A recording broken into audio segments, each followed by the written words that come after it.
Hello friends, mostly a lot of people are complaining of knee pain.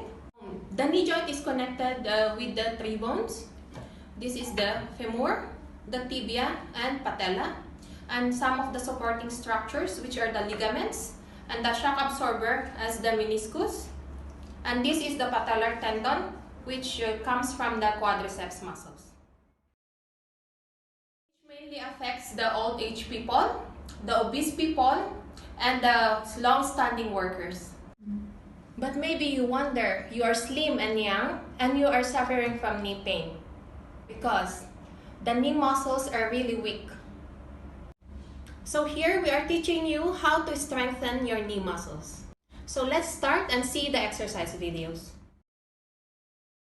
So for the knee pain exercises, we will show you the first exercise. The first exercise, we need to roll the towel like this po. Like this. And then we will put it under the knee. The purpose of this towel is to push down. So the patient will know kung paano squeeze yung muscles nila. So, the patella is here. You observe the patella will go up as the patient will push the towel down. Okay, squeeze your muscle, push. Okay, see the patella is going up and the muscle comes hard because the muscles are really working well.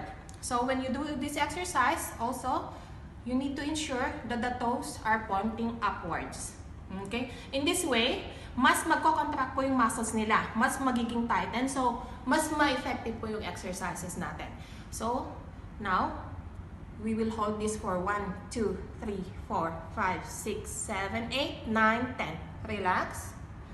Okay, again, observe the patellas going up. 1, 2, 3, 4, 5, 6, 7, 8, 9, 10. Okay, one more time. 1, 2, 3, 4, 5, 6, 7, 8, 9, 10. Okay, so do this exercise for 10 repetitions and 3 times daily. And for the second exercise, we call this SLR, straight leg raising. So, we need to start by positioning the toes pointing up. Squeeze the muscle hard, and lift your leg up. Not more than 45 degrees from the floor. Okay? In this position, the muscles are really working hard. So, it is recruiting all the muscle fibers, so the muscle will be really more stronger. Because if we lift it up like this, the muscle stops to work. So we have to position up to this level only. So toes pointing up, squeeze the muscle and lift. 1, 2, 3, 4, 5, 6, 7, 8, 9, 10. And down. Again, we will show you toes up, squeeze the muscle and up. 1, 2, 3, 4, 5, 6, 7, 8, 9, 10. Again, squeeze and up. 1, 2, 3, 4, 5, 6, 7, 8, 9, 10. So, we need to do this exercise 10 repetitions also, 3 times daily. For the third exercise, still the toes will be pointing up, squeeze the muscle, and the patient will turn the leg outwards like this and back. Remember to lift the leg not more than 6 inches from the floor before turning and pointing the toes outward this way. Okay? Now we will do the exercise. Squeeze and turn outwards. 1, 2, 3, 4, 5. And back. Okay? Again, toes up. Turn on the side. 1, 2, 3, 4, 5. Okay? So we finished the 3 exercises we showed you, and now I will show you one calf stretching exercise.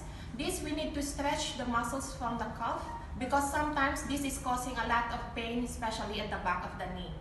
So to prevent tightness at this one, we have to stretch this muscle. So we just need to put the towel at the ball of the foot like this, and then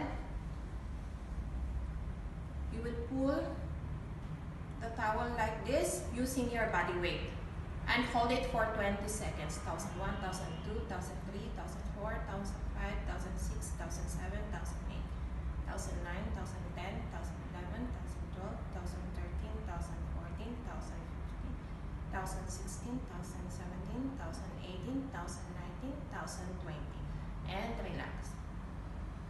So do this stretching 3 times also, 20 seconds hold. So we need to stretch the calf muscle because mainly this calf muscle becomes tight, especially if we have osteoarthritis, knee pain.